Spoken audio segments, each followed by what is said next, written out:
All right, so we're back covering our top 10 matches of 2021. Left off on number 6, but we're starting here 5 through 1. Whole episode to cover our choices. Yes. And getting right into it, my number 5 again comes from Stardom. It's Azumi returning, this time facing against a wrestler known as Natsupoi.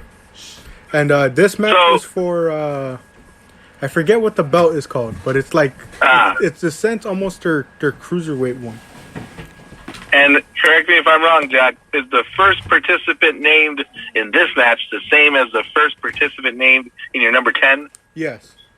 Got it. And I have this match here because even though it's a shorter one, I want to say it was about 10, 15 minutes. They pulled out some like crazy moves that I honestly maybe have never seen anyone pull off before, and it was just really fast paced and really like fun to watch. Yeah, you know, and like that's kind of a common theme with most matches. They were just overall fun to watch, you know. And this was one of them where it was short, sweet, and like really like high pace, high speed. Actually, I believe the belt is actually called like the high speed belt because it's like, you know, for like the cruiserweight-ish, like faster paced wrestlers. But really great match. I enjoyed it a lot, and it was one of those matches where I don't know how much story there was to it, but it was just like it had like really great and fun spots in the match. Nice. And who won? I actually can't remember. I think it was Natsupoi. I think she won the new champion. Oh, yeah. Just sort of hearing you describe it kind of gives me a feel for, you know, this match compared to your number 10. Yeah. Shorter, but very much fast-paced. Got it. Nice. How about your number? Well, my number 5, Jack, also involves the ladies, and it's Bianca Belair facing Sasha Banks at WrestleMania 37, Night 1, for the SmackDown Women's Championship. A great match that maybe should have made my list. I don't know. But a great match. I remember that very well. You know, and you've indulged in more Japanese women's wrestling. I wonder how they compare to this match, right? And I tell you what, this match was hampered by that garbage build-up that they had. They threw it all away the night of, and had a great match to showcase Bianca Belair looking her best, and Sasha proving to everyone that she's as good as she claims that she is. Yeah, you know, and especially, you know, I think it was, you know, the story leading up to it, as we remember, especially covering it pay-per-view by pay-per-view, just really wasn't that great. But the one thing I will say, what it didn't hinder was the display of Bianca Belair's build-up on the main roster, you know.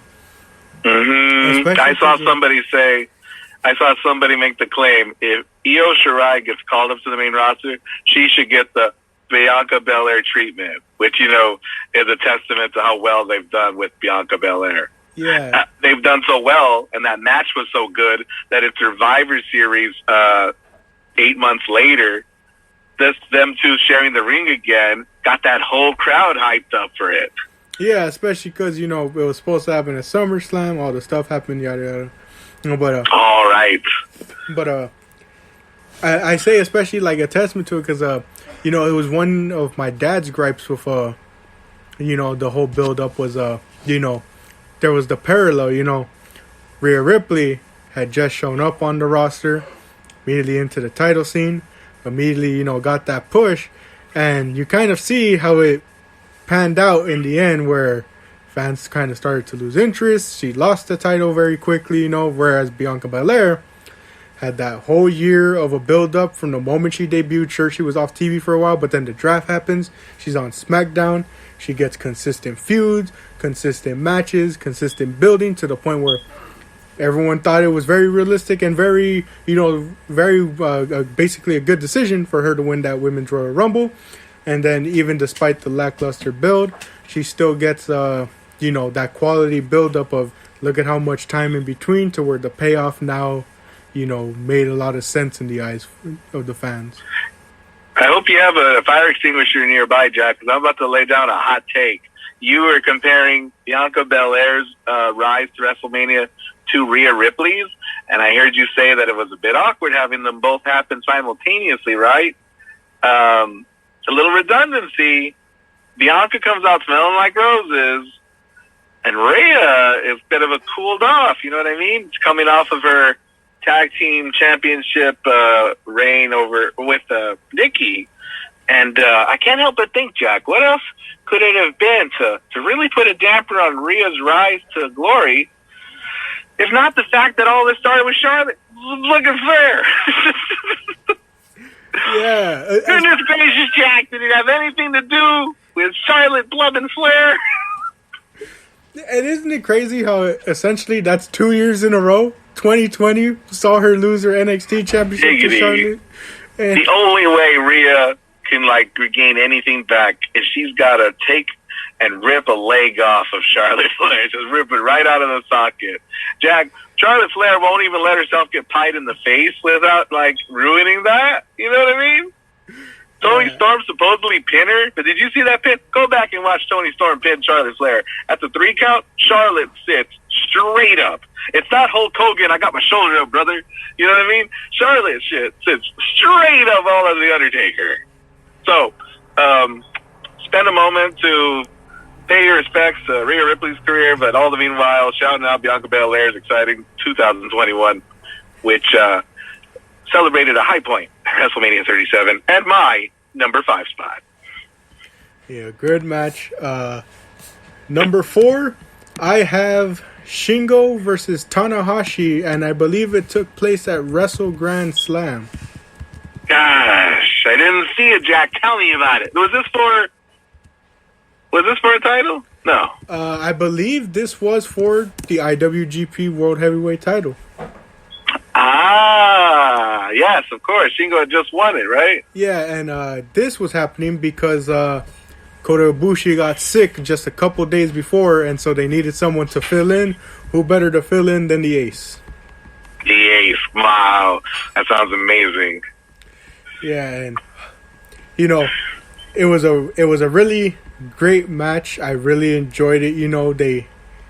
It was really it was almost in a sense like the story going into it in a sense was almost the way a lot of people painted it, which was kind of weird because it feels like maybe he still got a lot more time, but the way people were painting it was like, oh, this may be the Ace's last shot at getting a title and having one final reign. And then you have I think you take for granted how old the guy is. Yeah, and so it was and then there was also the thing of Shingo had just recently won this title, so it was all that. And, it was just, it was in a sense, the way of how WWE will typically throw in an established star to a new champion to help them establish themselves in their reign.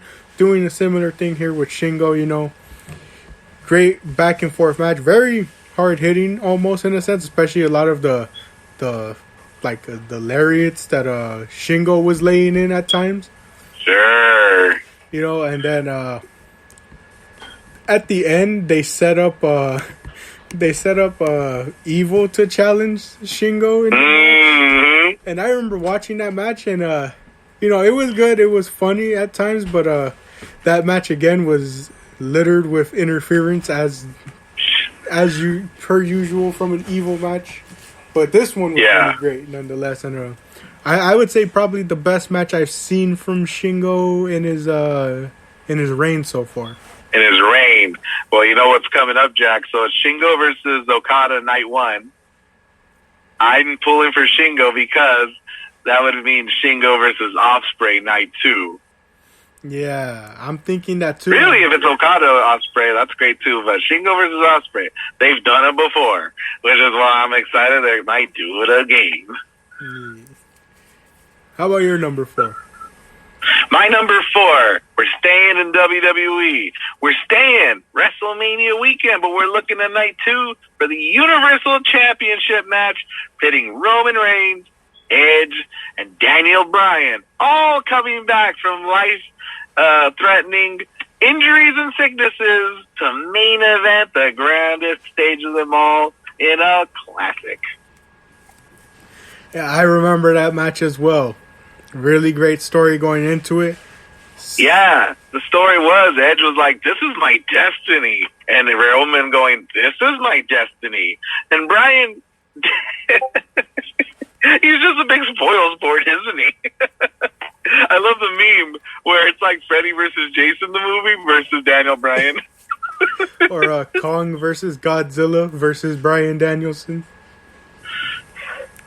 Yeah, no, this is a real good hard hit. I mean, and everybody came and chose violence. You know what I mean? Like Roman Reigns is at the top of his game. Edge came back and he only knows how to do things one way, the right way. Did you see that interview with the Undertaker when they asked who's your favorite current superstar, and he says Edge? Yeah. Who else is he going to say? Edge knows how to do this. And then you got Daniel Bryan, who at this time, Jack, hasn't left the WWE, but he's very close to doing so, and he's just doing anything he wants to do. Yeah, I remember all the spots in this match.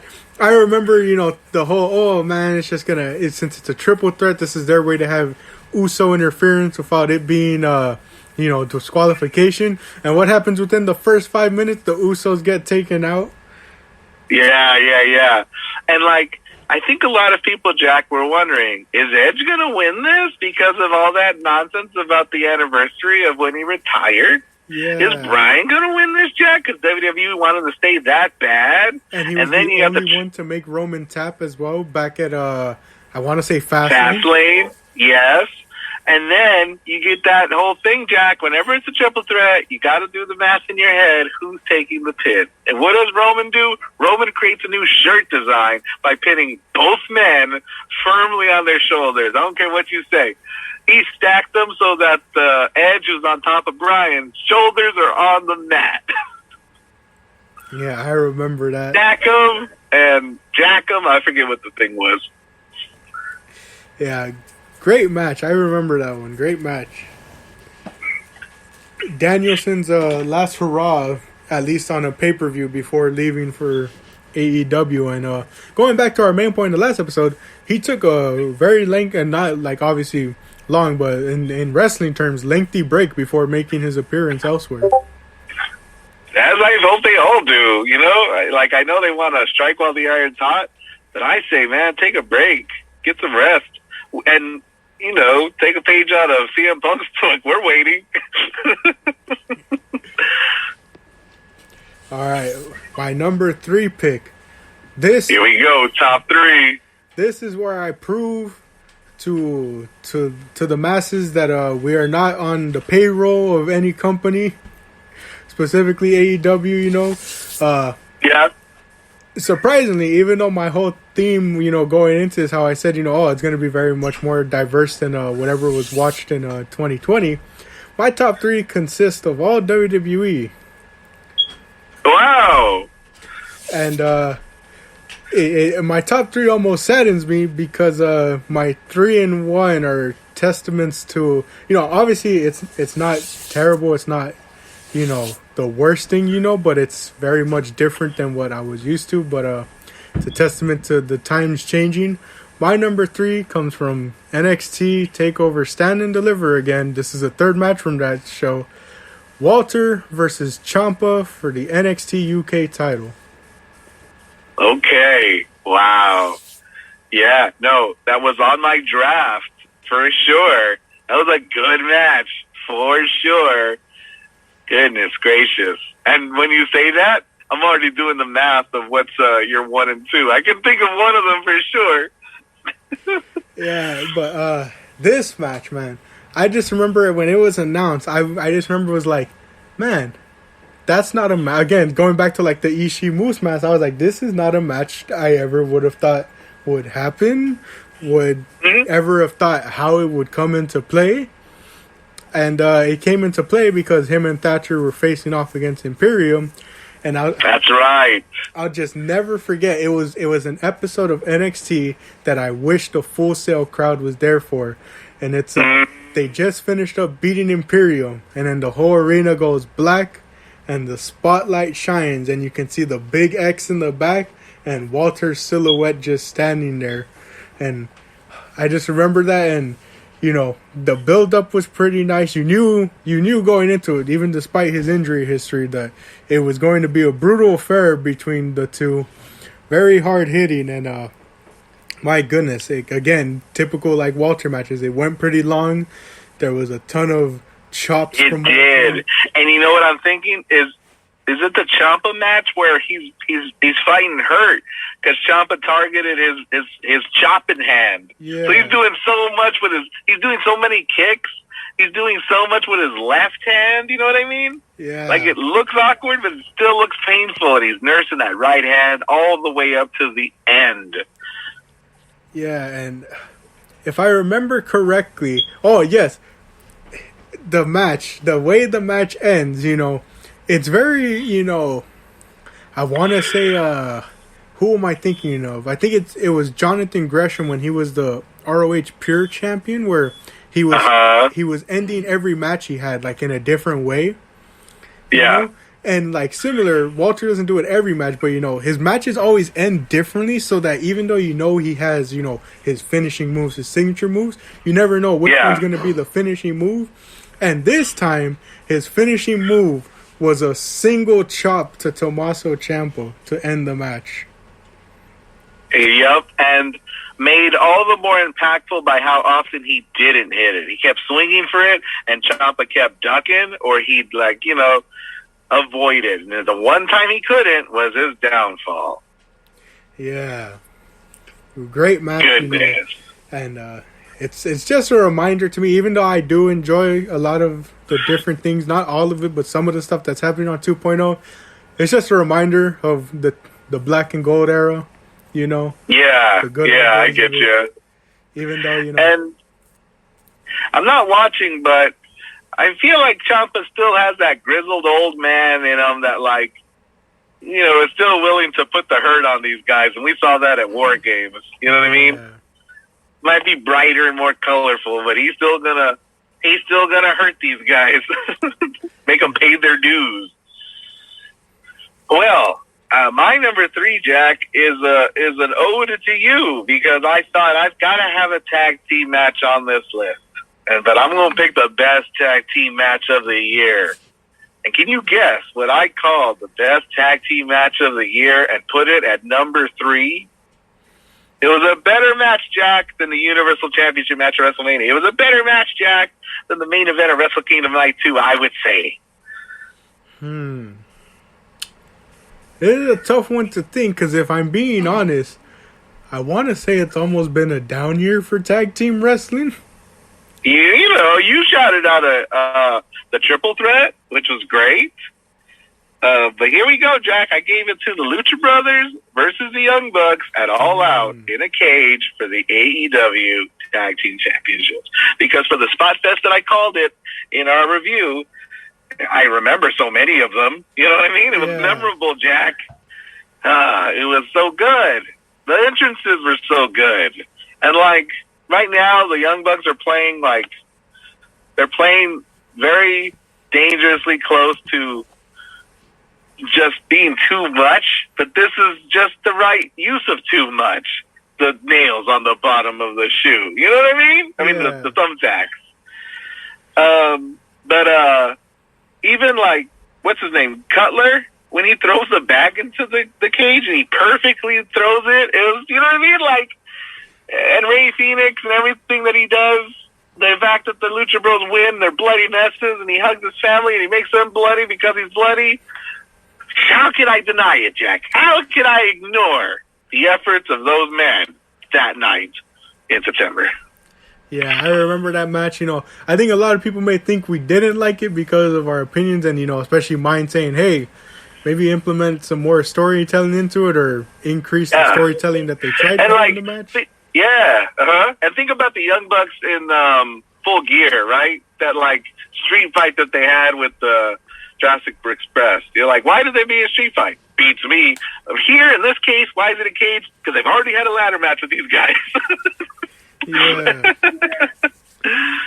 I remember that match. Very good, But I think the rest of our matches have shown, I'm a story guy, which is probably why, we've enjoyed, WWE for so long, because, even though there's parts where it's not the best, when they're on fire and they get their storytelling down, nothing really beats it. Especially because I think I mentioned in our AEW one or no, I mentioned the NXT one.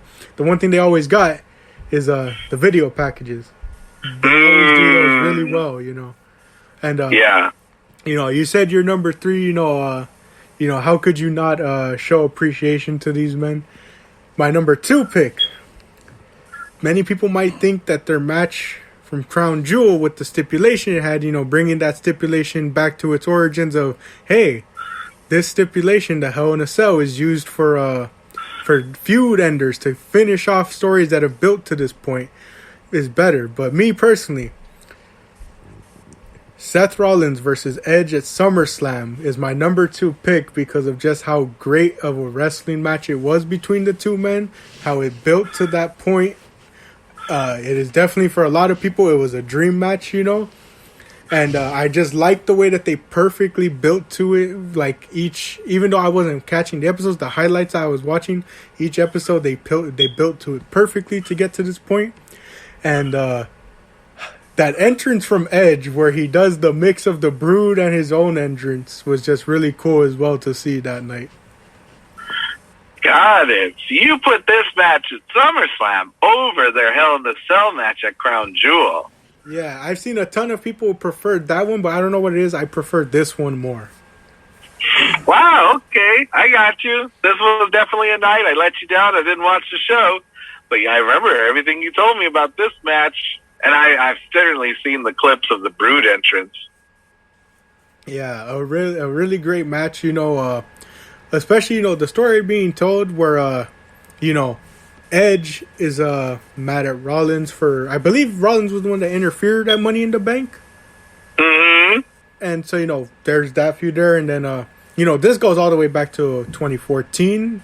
You know, where he tried to stomp Edge onto the briefcase. You know? Yes, You know, and so they play up a lot of Edge's neck. That consistency and that memory belongs entirely to Edge. It had nothing to do with WWE. Edge knows how to tell a story long term. Yeah, you know, they kept the continuity. Goodness gracious, did they? Jack, how much time we got left? 22 minutes. Plenty of time. And I think I know what your number 1 is. I think your number 1 is my number 2. Want to wager a bet? It is Walter versus Ilya Dragunov for the UK Championship at NXT TakeOver 36. Yep, that's my number 1 as well. Adam Blampied from Wrestle Talk, when he did his top matches of 2020, he put it second to the Young Bucks versus Omega and Page, and his reasoning was you know, their first match for putting it at 2 while that match at 1 for 2020. His reasoning being was, you know, it had a crowd, you know, so it really greatly affected his view because, you know, it was during the COVID time, so, you know, that yes, it was. The crowd. You know, and I felt similar where in 2020 I gave it to Keith Lee and Dominic Dijakovic at Portland, you know, because of just the overall enjoyability of it. Obviously the crowd played a big influence. But this year he gave them the number 1, and I felt similar where I was like, I can't do Walter and Dragunov like this again and give them the number 2. That's incredible. And how true that they not only had the crowd, right, but we just saw a different Ilya show up to the show. I think, if I recall correctly, on this night he isn't wearing his red contacts. You know what I mean? Mm-hmm. He's got his true brown eyes, and he's like, no, I'm going to come as God made me. Yes. Yeah, you know, and he has that cut over his eye, which they play a bit into. But, you know, though it's in points similar and different from their original encounter, you know, it just plays off that encounter, and it's one of that first encounter that I have yet to see. It's one of the most hard-hitting matches of the year, probably of all time, because it's Walter and Dragunov, 2 European men who just know how to lay it in. I couldn't agree with you more, Jack. I left off the Walter Ciampa match for this one because I'd made a rule for myself. I said I ain't going to put more than one Walter match on my list, and I picked this one for sure. The Ciampa match was everything we said it was when you talked about it on your list. This one, though, had higher stakes, you know? It was for Walter's championship that he held for, how many days, Jack? Somewhere in the neighborhood of 600? I actually think it was 800. Yeah, you know, that you mentioned it, now that we say it out loud, this was the end of Walter's historic, problematic, chaotic, COVID, impacted reign as UK champion. Yeah, it was the end of his historic 870-day-long reign as NXT UK champion. Goodness gracious. So you also had that. I put it at number 2, Jack. It's not my number 1, I think, because I've heard absolutely nothing about Ilya Dragunov's reign with the title, you know? So I'm like, gosh, what was it all for except for that high we all got that night, you know? I hope he's okay. Yeah, and, I honestly just, like, I don't know, it was like there are different spots during the match. I don't think this time they played up much of any of them being really injured, but, like, I think the thing they mainly played up was who's gonna have the better stamina, because you know this Walter match is going 20+ minutes for the most part, and it's gonna eat into whatever matches follow, and it was about which of the two men is gonna have the better endurance and stamina throughout to last long enough. And is it the case that Walter was throwing everything at him and nothing was sticking? You know what I mean? Am I remembering that correctly? Yeah, he hit him with the chops, lariats, power bombs, splashes from the top rope. Mm-hmm. I know when he goes for that splash, things are getting hairy. Yeah, and Ilya's throwing everything at him too. The torpedo headbutt, he's doing everything. And I think the true testament to, like, the endurance and stamina thing was that, again, Walter's matches usually having different types of finishes. The match ends where he locks him into that sleeper, in a sense, and he had him in it before for a little bit and was able to get out of it, but then he locks it in again, and Walter just immediately taps out, and, like, that really added to the significance of it all. It's like, not only did he tap Walter out, Walter almost, in a sense, immediately taps out as soon as he gets put into that lock. And I don't know if the commentator said this or if this is my own headcanon. It's hard to tell which one's which. But when you think of Walter tapping so fast, he'd rather tap than be seen passed out. You know what I mean? Yeah.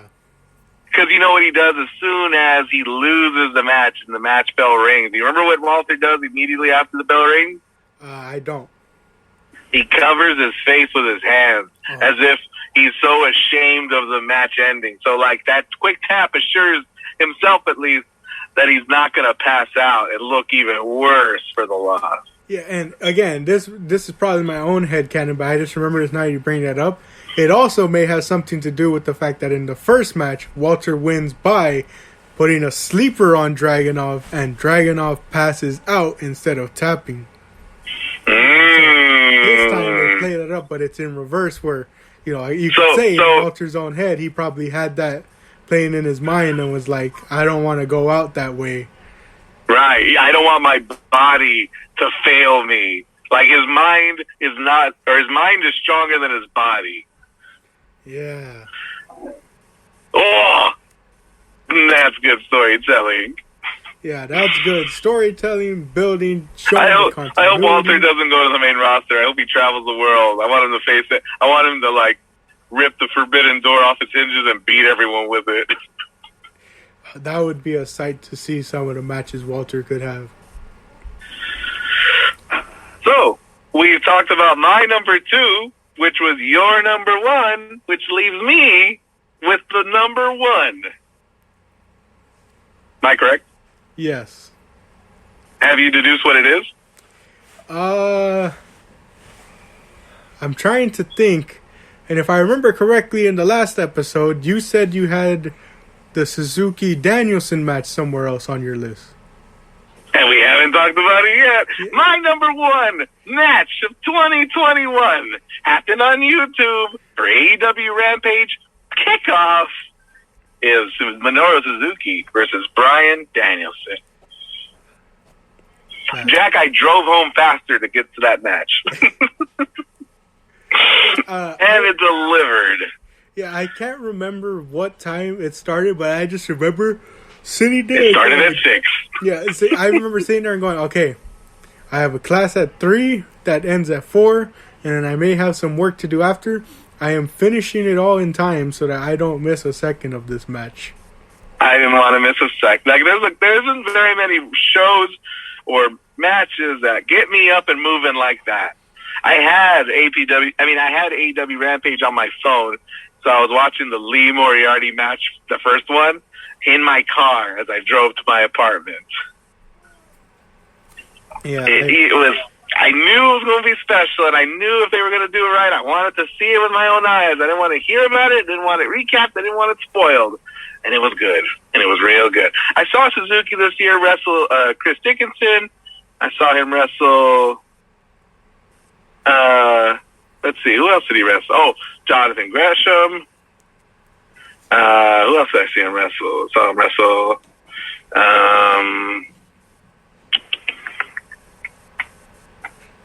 There was at least one more. He fought Moxley on AEW, right? Yeah. Yeah. That was. And so they were all great. They're all good. There's a formula to a Suzuki match. He's gonna look strong. He's gonna knock you on your butt.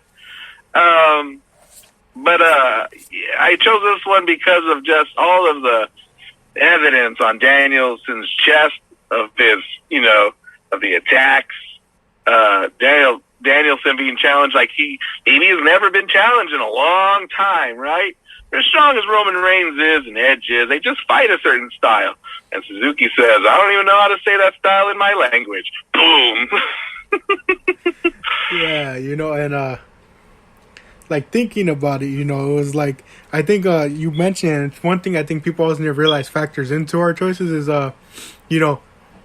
we didn't, like you said, you didn't want to hear anything about it, that would spoil your views. And like, I think that's one thing that ties into, a lot of having to watch maybe, like the NXT UK stuff, if it's not happening on regular NXT or their pay-per-views. A lot of people don't hear about it. They'll only hear about it if it was good, like the Walter match last year, where people only heard about it because of how much talk it was getting.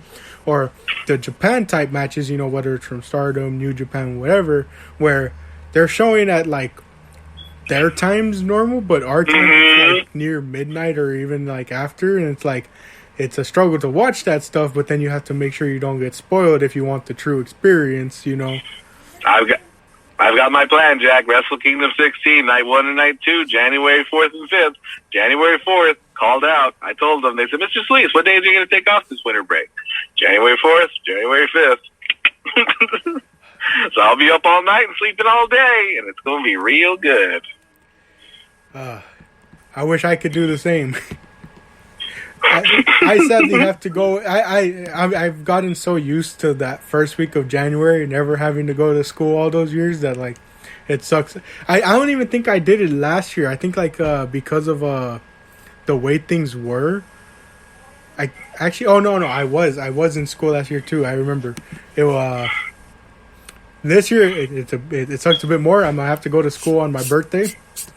But I don't know. Maybe I find some way to catch Wrestle Kingdom at its time that it airs, but I doubt I'd be able to.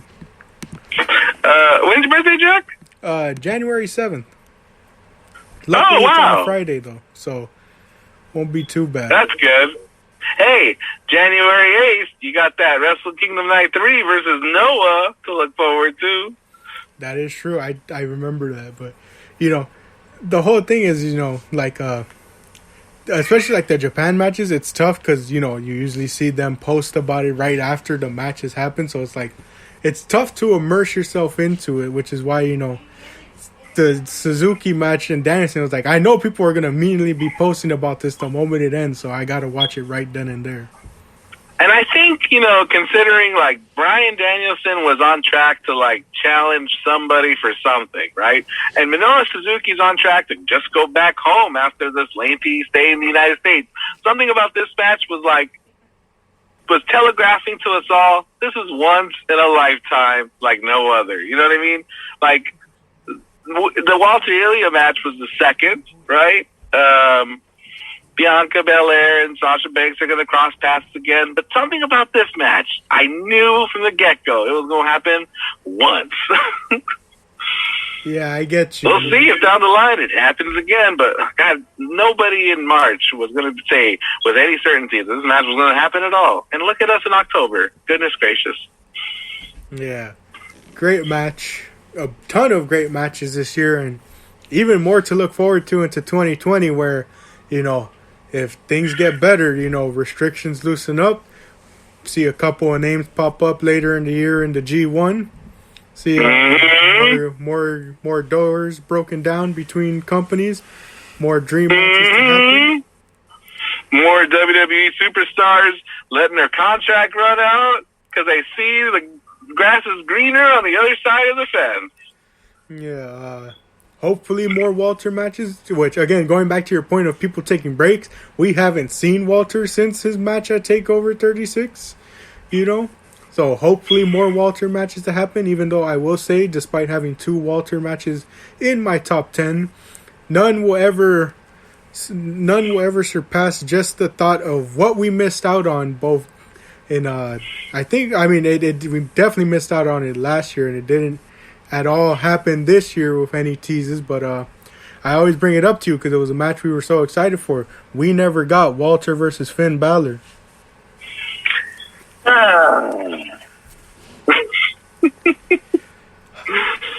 It's going to be the new Undertaker Sting. Yeah, that or it's going to be one of those matches where it finally happens, but because it's like on the main roster with the main roster type booking, it doesn't live up to its expectations. Or when it happens, they're both past their prime, and it's not going to live up to expectations. Undertaker versus Goldberg. Oof. Well, Jack, exciting to talk shop and see that our list mostly overlap with 2 matches that we both held pretty close to the top. Yeah, you know, and, you know, just an overall great year for wrestling, as always, you know. It's a common theme that, you know, no matter how, you know, how out of, how would you say, no matter how much things may seem terrible, like especially like watching weekly, even though we don't know that, how many times you may not feel as immersed as previous years, you know, at the end of the year, it's always, there's always something to find. And always enough matches to come up with a top 10 list like this. It's true. Gosh, and consider we shouted out Stardom, GCW, New Japan. Yeah, no, I'm excited to, again, challenge myself to try to diversify the list even more come 2022. Yeah, and another thing to look forward to 2022 that I totally forgot to mention as we mentioned all these companies we're shouting out. We don't know whether they'll truly be coming back in April 2022, but Ring of Honor Final Battle happened this month, and as we know, a lot of those guys' contracts are up, and we will be seeing them soon. In 2022. Gosh, how much time we got, Jack? 6 minutes.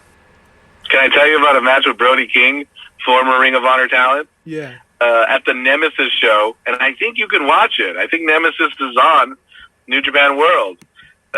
Brody King comes out to, you know, his hometown crowd, and he's fighting a guy called Viking King, and he's like this, like, warhorse-looking guy with a mask and makeup, and Brody King just owns this guy for about 4 minutes, and it was going to make my list. But I found myself like, ooh, there's a lot of choppy matches. But gosh, the things that Brody King did to this guy was pretty criminal. You start to feel bad for Viking King. It was the strongest Brody King had looked to me in a long time. Because, you know, he fights a lot of, like, balanced matches, you know. He does a thing where he's a big guy, but he can get thrown around because he knows how to tumble and stuff. But this one, it was so one-sided I almost fell over.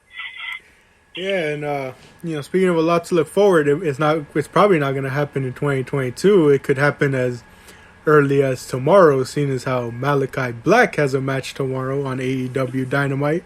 But we could very well be seeing the debut of Brody King in AEW soon. As part of the House of Black. Yeah, it's going to be real interesting to see where they go with that. I was bummed that I couldn't put Malachi Black on any of my matches because the guy's so good and he's so cool. What's a wrestler, Jack, that you wish could have been on your list but just wasn't for no particular reason?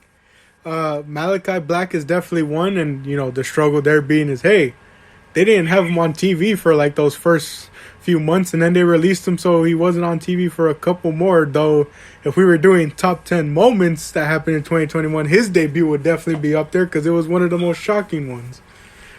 Totally moments would be incredible. Another one, our guy Keith Lee not making it. You know, obviously with his condition, again similar to Malachi, wasn't there for a majority of the year. Jonah not on the list. You know, I would have to say, if he had, again, similar to Kushida, if he had won that match with Gargano to Stand and Deliver on night 2, it could have been on here. But no, for some reason, they had a thing for keeping that belt on Gargano and everything said to take it off of him. They all knew. They knew in March, Jack, the goal was always there. Build Jason Waller. Or, what's his name? I think it's Grayson. Grayson, yeah. Even stupider. We were always going to build Grayson Waller. Yeah, I'm trying to think who else maybe like missed out on this list. I'm trying to think. You know what? I got no Gargano on my list. I realized that too. I don't have Sami Zayn or Kevin Owens on this list. No Adam Cole. I don't have FTR on this list. I have no Omega. Yeah, oh man. I don't have Hangman on the list, even though his match with Kenny at Full Gear was pretty good. I don't have Will Ospreay or Shingo, and I think if I had seen any of those tournaments, I would have put him there. Yeah, man, there's a ton of talent. Kushida's not on the list, even though he had some pretty great bouts. See, another issue is they put such great matches on TV time where they're not going to get the time and they're going to get cut into by commercial breaks, so it's like... It really breaks the immersion and the true like test of it all, you know. Man, so many great wrestlers that just aren't on this list. But yeah, like I want to, but like you know, some of them just don't get the time. Like Sammy and KO, I'm pretty sure had a ton of matches that just happened on, you know, TV. You know, when they had that short little feud going. Yeah. I mean, they had their WrestleMania match, but that had Jake Paul in it. Or no, Logan Paul in it. You know, one of them. Yeah, and then when Hell in a Cell was coming around, that was one where people could have been like, "Hey, you know, going back to hey, Hell in a Cell is supposed to be a feud, and Sammy and KO have this long-standing rivalry that always picks up now and then." But yeah, definitely a ton of wrestlers that don't make the list. Well, congratulations to Walter, Ilya Dragunov, Suzuki, and Bryan Danielson for topping both our lists. Really great from both men, or all four men, you know. And who knows? I mean, again, we really don't know the contract situations of a lot of people, so who knows who's going to be appearing when and where, what dream matches are going to be happen, you know, or are going to happen and not happen. A lot to look forward to in the year 2022, and you'll hear back from us covering day 1. Sounds good, Jack. I'll see you then. Yeah. Oh, that's on a Saturday. I just saw that. Time is very confusing lately, but we'll see you all at day 1. I've been your host, Jack, joined by my fellow guest, Mr. Solis. I want to thank you all for joining us for another episode of the Rule 34 podcast, Season 2. As always, it's great to have y'all. And as always, if it exists, we have an opinion on it. Thank you. And we'll see y'all next year. Woo! Where I'll open up with the corny joke. Wow, we haven't recorded an episode for this podcast since last year. Ha, ha, ha. Thank you all for joining, and we'll catch you in the next one.